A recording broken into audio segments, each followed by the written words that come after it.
Prison is supposed to be a secured hold down, but for some notorious gang leaders, it went a little further. It became their place of ultimate downfall. In these shocking cases, power struggles and the urge for revenge quickly turned deadly. Brutal killings of these feared leaders sent shockwaves through the criminal underworld and beyond. What could be the motive behind these deaths, and who dared to take them out behind bars? Here are the truths behind chilling prison executions of feared gang leaders. Michael Torres. Known as Mosca, which meant fly in Spanish, Michael Torres was a key figure in the Mexican mafia, controlling gangs and criminal activities in the San Fernando Valley and Los Angeles County jails. He was originally part of the San Fer gang and was inducted into the Mexican mafia in 1994 by founder Luis Huero Buff Flores while at Pelican Bay State Prison. After serving 16 years for manslaughter, Torres was released in the early 2000s and became the mafia's official tax collector in the San Fernando Valley. A witness described him as having significant influence, with every neighborhood in the valley paying him. On June 12, 2003, Torres went to an apartment in North Hills looking for David Diablo Mendoza, who had been falsely claiming to be a Mexican mafia member. When Mendoza approached and lifted his shirt to show his tattoos, Torres shot him in the chest. Later that night, Torres's associates forcefully took a gang member named Smokey, who had informed Torres about Mendoza. They assaulted Smokey, but he managed to escape. When Torres was arrested for his crime against both men, detectives searched his mother's beige stucco home in San Fernando. They found bundles of cash hidden in a crawl space and an extra $6,000 inside a coffee pot. Despite having only a 5th grade education, Torres acted as his own lawyer. A witness told prosecutors that Torres was representing himself to stay longer in Men's Central Jail, where he was collecting a tax on all drug sales. Smokey, who was in custody on an unrelated charge, was visited by a woman who held up a note to the glass partition in the visiting room. The note threatened Smokey and his family if he talked to the police. Smokey believed Torres had written the note. Mendoza testified that Smokey, not Torres, had shot him. A year after the trial, Mendoza's life was taken in North Hills by an unknown person. Torres was convicted of the part he played in Smokey's passing, threatening witnesses and other crimes, and was sent to prison for life. 9 years later, he took control of the Los Angeles County jail system from his prison cell. He oversaw the Mexican mafia's 2 main jail rackets, the kitty, a pot of commissary items collected from Latino inmates and sold, and a 1/3 tax on all drug sales. Torres was a hands-on leader, always calling his crew with contraband cell phones, demanding reports on all earnings and the people involved. According to an associate, Torres divided the profits from Men's Central Jail among all Mexican mafia members. However, he kept a separate cut from the Wayside Jail, splitting it with fellow member Jose "Joker" Gonzalez. The weekly intake was around $12,000. Outside of jail, Torres taxed local gangs and drug dealers in the San Fernando and Antelope valleys. He funneled this cash into legitimate businesses and real estate, as noted by gang members working under him. He was also facing federal charges for conspiring with the Aryan Brotherhood to traffic. On July 6, 2023, Torres, at the age of 59, was brutally attacked in California State Prison, Sacramento. He was serving a 133-year sentence for multiple serious crimes. The attackers were identified as Ray Martinez, 49, a Mexican mafia member nicknamed Cisco, and Juan Angel Martinez, 47. Both were already serving life sentences for murder. The exact motive behind the hit on Torres remains a mystery. However, his ruthless rise from the streets of San Fernando to dominating the largest county jail complex in the country left a trail of enemies. Yet his tale is nothing compared to the next boss, a figure who climbed to power through the most unexpected alliances, only to lose it all when age distanced him from the unforgiving demands of the mafia. Whitey Bulger. James Whitey Bulger grew up as a street fighter and small-time thief in South Boston, where his fierce loyalty to his neighborhood led him into a criminal lifestyle. By the age of 14, he had been arrested for larceny and joined the Shamrocks gang, leading to further arrests for assault, forgery, and armed robbery. These activities resulted in a sentence to a juvenile reformatory. After his release in 1948, Bulger enlisted in the United States Air Force, where he earned his high school diploma and trained as a mechanic. Despite the structured environment, his behavior did not improve, and he was incarcerated several times for various offenses, including going absent without leave. Nevertheless, he received an honorable discharge in 1952 and returned to Massachusetts. 4 years after his discharge, Bulger entered federal prison for the first time, serving time at Atlanta Penitentiary for armed robbery and truck hijacking. During his incarceration, he agreed to be subjected to CIA-sponsored MKULTRA experiments for a reduced prison sentence. Upon release, Bulger worked as a janitor and construction worker before becoming a bookmaker and loan shark under mobster Donald Killeen. A violent gang war erupted between the Killeens and the rival Mullen gang, leading Bulger to mistakenly take the life of a law-abiding brother of a Mullen member, which escalated tensions. As the Killeens were losing the conflict, Bulger secretly allied with Howie Winter, leader of the Winter Hill Gang, promising to end the war by eliminating Killeen leadership. Donald Killeen was eventually eliminated, bringing an end to the conflict. The two gangs then negotiated a truce and united, with Bulger rising as a prominent figure in the criminal underworld. Later in the early 1970s, the FBI attempted to recruit Whitey as an informant to gather intelligence on the Patriarca crime family. Special Agent John Connolly, a childhood acquaintance of Bulger, approached him with a proposal. 3 years later, Bulger began working alongside Stephen Flemmi, who had been an FBI informant since 1965. Bulger saw collaborating with the feds as a strategic advantage. Even after Connolly retired, he maintained his relationship with Bulger, continuing to exchange information. In 1979, the arrest of Howie Winter and his inner circle left Bulger and Flemmi in charge of the Winter Hill Gang. Under their leadership, the gang relocated its headquarters to the Lancaster Street Garage in Boston's West End, solidifying their control over the city's underworld. Bulger's activities were not limited to organized crime. In the mid-1970s, he and an accomplice set fire to an elementary school to intimidate a judge over his desegregation plan for Boston schools. Later, Bulger retaliated against Senator Ted Kennedy's support for desegregation by throwing a Molotov cocktail at the Kennedy birthplace and vandalizing the site. John Morris, who led the FBI's organized crime squad in Boston from December 1977, failed to control Connolly's protection of Bulger and began assisting him. Throughout the 1980s, Bulger, along with Stephen Flemmi and Kevin Weeks, operated various criminal activities across eastern Massachusetts, including loan sharking, bookmaking, truck hijacking, arms trafficking, and extortion. Their operations were shielded from state and federal law enforcement agencies by their cautious behavior, avoiding wiretaps and not discussing business over phones or in cars. Additionally, South Boston's code of silence and corruption within law enforcement agencies contributed to the trio's protection. While FBI agent John Connolly was Bulger's most infamous source, Massachusetts State Police Lieutenant Richard J. Schneiderhan was highly valued for his insider information. By the mid-1980s, Bulger started summoning drug dealers to his headquarters, demanding large cash payments to avoid assassination. He eventually controlled most of South Boston's cocaine and marijuana trafficking through extortion. Mobster John Shea and his associates ran the drug trade, paying a weekly cut to Bulger. Bulger enforced strict rules on dealers, forbidding the use of PCP and selling drugs to children. Those who didn't comply were driven out violently. Whitey was also involved in arms trafficking, and this was fueled by his sympathy for Irish nationalism during the Troubles. He raised money and smuggled weapons for the Provisional Irish Republican Army.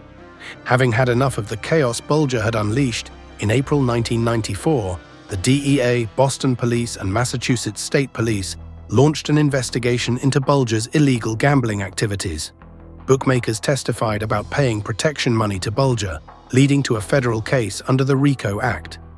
After 16 years on the run and 12 years on the FBI's 10 most wanted fugitives list, Bulger was finally captured on June 22, 2011, in Santa Monica, California. He was 81 at the time. This marked the end of a long and intense manhunt led by the Bulger Fugitive Task Force, which consisted of FBI agents and a deputy U.S. Marshal. A $2 million reward had been offered for his capture, making him second only to Osama bin Laden in terms of the reward amount. The breakthrough came when a woman in Iceland tipped off the authorities that Bulger was hiding in an apartment by the beach in Santa Monica. Acting on this information, agents executed a raid on Bulger's apartment. During the raid, the FBI discovered a significant cache of weapons, including loaded shotguns, mini Rugers, and rifles.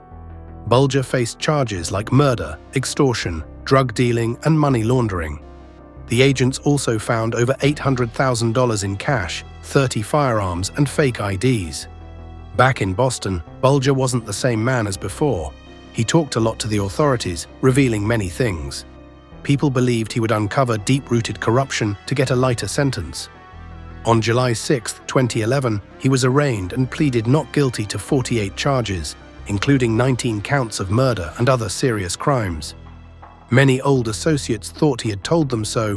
While in detention, Bulger was attacked by a prisoner named Retro, who severely injured him in the neck and head with a knife. But the case went on as if nothing had happened. After 2 months and 72 witnesses, the jury convicted him of 31 counts, including 11 murders. It turned out that Bulger had actually cooperated with the feds and was promised immunity, but they did not keep to their end of the bargain. On November 14, 2013, Bulger was sentenced to 2 life terms plus 5 years, ordered to forfeit $25.2 million and pay $19.5 million in restitution. While serving his sentence, he was moved to various prisons due to his behavior, including inappropriate acts and threats. His health continued to decline, and he struggled with mobility.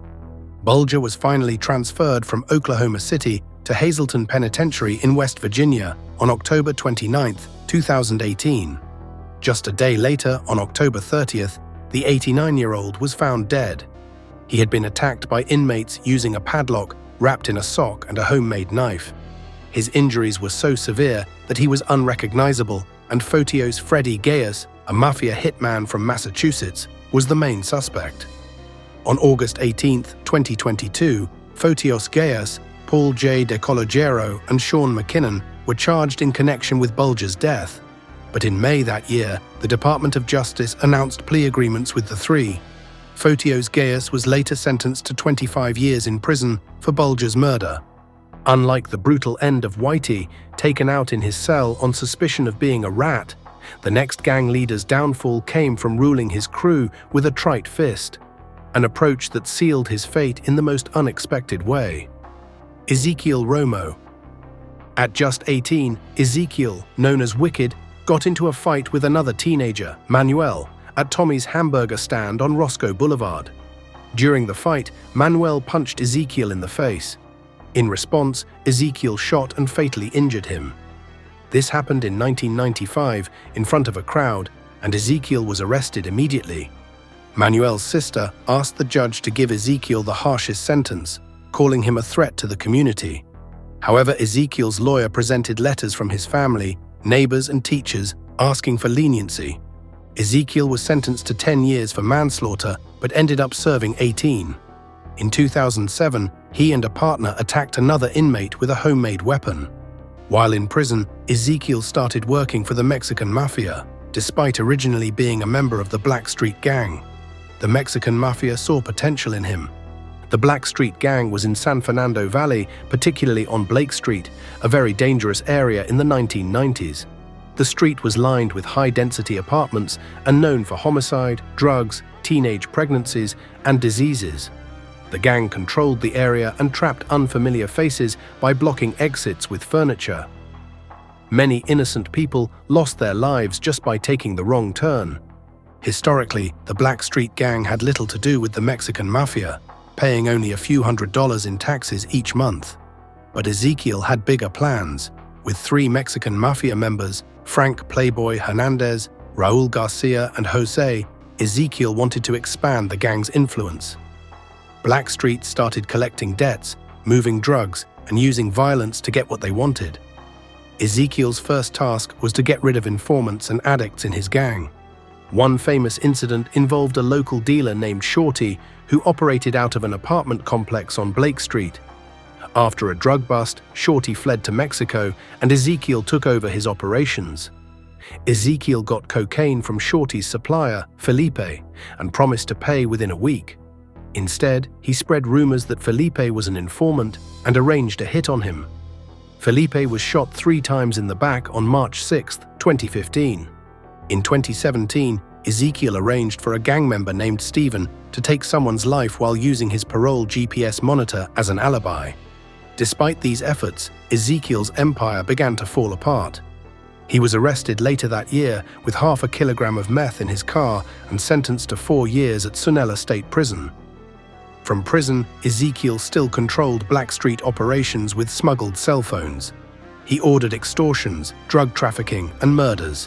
One victim, Carlos Rios, was executed for getting a gang tattoo without earning it. Ezekiel also ordered hits in a feud with the rival Columbus Street gang. One Columbus Street member, Alexis, was fatally injured in a drive-by shooting, crashing into a Wendy's restaurant. Another member, James Smiley, was shot outside a Denny's. Ezekiel's right-hand man, Oscar Molina, carried out many of these crimes. However, their relationship deteriorated due to Oscar's drug addiction and unreliability. On February 10, 2018, Oscar was shot by fellow Blackstreet members, supposedly on Ezekiel's orders. 12 days later, Karen, a witness to Oscar's incident, was found brutally stabbed over 60 times in a park. After a 9-day trial, a jury convicted Ezekiel of multiple passings, including those of Columbus Street members and those he ordered. At 47, Ezekiel Romo was given a life sentence without the possibility of parole at Centinela State Prison. However, on an unfortunate night, 3 other inmates attacked him in a day room. Despite verbal orders and 4 applications of pepper spray from the officers, the attack continued. Romo suffered multiple fatal wounds and was taken to the prison's medical facility, where he died nearly 2 hours later. The 3 men suspected of killing him were Christian Moreno, Johnny S. Garcia, and Christian O. Hernandez. While the fates of the earlier gang leaders are well known, the true cause of the next boss's death remains an unsolved mystery to this day. Zacharia L. On July 31, 2024, the internet went ablaze with news about a deadly clash at Ely State Prison in Nevada. Early that day, a violent fight broke out, leading to the deaths of 3 inmates and 9 others seriously injured. Among the deceased was Zacharia L, a 43-year-old linked to a history of prison violence. Luz's past involvement in a 2021 riot at the Southern Desert Correctional Center caught attention due to the chaos it unleashed. Prisoners breaking locks, covering cameras, flooding the halls, and defying staff. At the time, Luz was serving time for drug charges, but later faced more serious allegations. In 2023, he accepted an Ulford plea for racketeering and forgery, which acknowledged the strength of the prosecution's evidence while denying guilt. Luz was also identified as a leader in the Aryan Warriors, a notorious white supremacist gang. This connection, along with his prior actions, earned him a 7 to 18-year sentence. The July fight was believed to have been part of ongoing gang tensions. Sources revealed concerns about retaliation that had been brewing among inmates. Ely State Prison, located hours from Las Vegas and housing Nevada's death row, had to call in reinforcements to regain control. Speaking of calling for reinforcements, the next underworld boss single-handedly shattered the security of a supermax prison, only to meet an untimely end at the hands of law enforcers. Arnell Joseph. In 2021, this feared gang leader from the Village de Dieu neighborhood in Haiti was fatally injured in a shootout with police after he had successfully broken from one of Haiti's most secure prisons, Croix des Bouquets. Joseph was intercepted on a motorcycle when officers stopped him at a checkpoint in Lester, a town near Gonaives. Instead of surrendering, he pulled out a gun and shot at the police, who fired back, and the confrontation led to his untimely death. The news of his jailbreak had shocked people across the country and beyond, with many panicking and the government setting measures to make sure the jailbreak did not affect the coming general elections. After meticulous planning, Joseph and his gang executed their daring escape plan during a recreation period at the prison. Armed prisoners fought guards in the violent clash, eventually breaking out through a back exit. Waiting outside were armed accomplices, with vehicles ready to help the escapees flee. The mutiny led to the loss of 25 lives, including Joseph and the prison inspector general. Hundreds of prisoners escaped, although some were caught and returned. Arnell Joseph had a long history of violence and crime. In his 20s, he was jailed for 6 years in 2011 for killing police officers. Released in 2017, he was arrested again in 2019 while seeking treatment for a leg injury. This time, he faced serious accusations of terrorizing people in his community, robbing trucks, kidnapping, and attacking drivers on a busy highway. While awaiting trial, he often spoke publicly, calling himself a representative of the poor and claiming his actions were part of a Haitian revolution. The prison from which Joseph escaped is known for housing some of Haiti's most dangerous criminals. Despite being a maximum security facility, it has a troubled history, with multiple escapes over the years. In fact, Joseph had previously tried to escape in 2020, making it to the rooftop before guards caught him. Joseph's death closed a violent chapter and revealed Haiti's ongoing struggles with gang violence. In the same way, the death of the next gang leader left a lasting mark on the underground world. Benjamin Davis. In late August 2017, Benjamin Davis, the founder of the white supremacist prison gang known as the 211 Crew, was found dead in his cell at Wyoming State Penitentiary. Authorities officially labeled it as suicide. Even tough foul play was suspected. Davis, who was serving a lengthy sentence for orchestrating violent acts within prison walls, had been a suspected mastermind in the passing of Tom Clements, Colorado's corrections chief, years earlier. Although no solid proof ever tied Davis to the crime, he remained the prime suspect until his death. The prison drama began when Evan Ebel, a member of the 211 Crew, was released early due to a clerical error. Immediately after his release, Ebel immediately began his deadly spree, starting with taking the life of a pizza delivery driver and stealing his car, then proceeding to stage an attack on Clements. After successfully ending Clements' life, Ebel fled to Texas, where he died in a chaotic shootout with police. Authorities uncovered unsettling links between Ebel and the Davis' crew, but evidence of a larger conspiracy never surfaced. Davis founded the 211 Crew in the Denver County Jail in 1995, claiming it was a defense against rival gangs. The crew adopted symbols from Irish, Nazi, and Viking imagery, creating a fearsome reputation. Despite denying involvement with the gang years later, Davis couldn't escape his role as its leader. His influence persisted as he commanded violent acts from solitary confinement, earning him an additional 108 years in prison. After Clements' murder, the Department of Corrections scattered the gang's leaders across prisons nationwide in an attempt to break their network. But this move raised concerns about whether such dispersal merely allowed the gang to spread its reach. Former leaders, like James "Jimbo" Law, claimed to have stepped away from active roles but maintained their rank, offering insights into the gang's operations while denying involvement in Clements' assassination. Speculation and rumors about the gang's activities grew even louder after Davis's death. Gang experts predicted that members would twist his death into a martyr narrative, using it to solidify loyalty and recruit new members. The 211 Crew, they warned, thrived on creating myths and fostering fear, a strategy that kept its ranks growing despite attempts to dismantle it. Davis's death was indeed the end of an era, but not the fall of his gang. The same cannot be said for the next gang that went into extinction when their leader met a mysterious end that remains unsolved to this day. Jim Brown. Leslie Jim Brown Coke was a feared and powerful figure in Jamaica's underworld. As the mastermind behind the infamous Shower Posse, he controlled an international drug empire that spanned from Jamaica to the United States. His influence extended beyond the streets, reaching deep into the political arena with strong ties to the Jamaica Labour Party.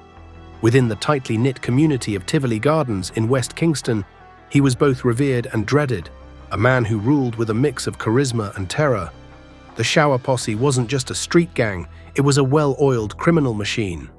They were involved in everything from drug trafficking to gun smuggling, with their operations allegedly benefiting from CIA support during the turbulent 1980s. Their actions left a trail of bloodshed and fear, cementing their reputation as one of the deadliest groups of their time. By the early 1990s, the walls started closing in on Jim Brown. In 1990, the US Department of Justice indicted him and several members of his gang on a laundry list of charges, including murder, drug trafficking, and racketeering. Arrest warrants were issued, and by 1991, Jim Brown found himself locked up in Kingston's General Penitentiary.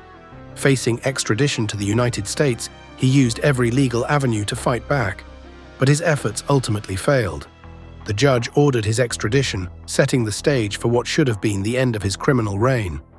Destiny had an unexpected turn in store.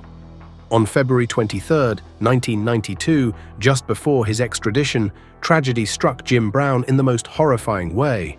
His prison cell caught fire, and as the smoke thickened and the flames grew fiercer, he struggled to survive but ultimately succumbed. The official death registration form stated the cause of death was smoke and soot inhalation. In simpler terms, he died from breathing in smoke and the residue left behind by fire. However, the form did not explain how the fire started, leaving room for speculation. How could such an event occur in a prison cell? The possibilities were troubling. Was it an accident, or was someone behind the blaze? 3 theories emerged regarding who could have started the fire. The first suspicion fell on the correctional officers. Was someone paid to ensure Jim Brown wouldn't leave the prison alive, given his potential to expose others? Shooting him outright wasn't an option, so was fire chosen as the method? The second possibility pointed to other inmates. Could they have had motives to eliminate him, perhaps out of rivalry or hatred? Prisoners starting fires to harm others isn't unheard of. Lastly, there was the unsettling idea that Jim Brown might have set the fire himself. Faced with extradition and the likelihood of a lengthy prison sentence in the US, could he have seen no way out other than ending his own life? Each possibility raised more questions than answers. The fire was undoubtedly started by human hands, but whether it was the guards, fellow prisoners, or Jim Brown himself remains a mystery. Without clear evidence, the truth about that fateful day lingers in uncertainty, leaving a shadow over his untimely death. And that's all for today. Thanks for watching.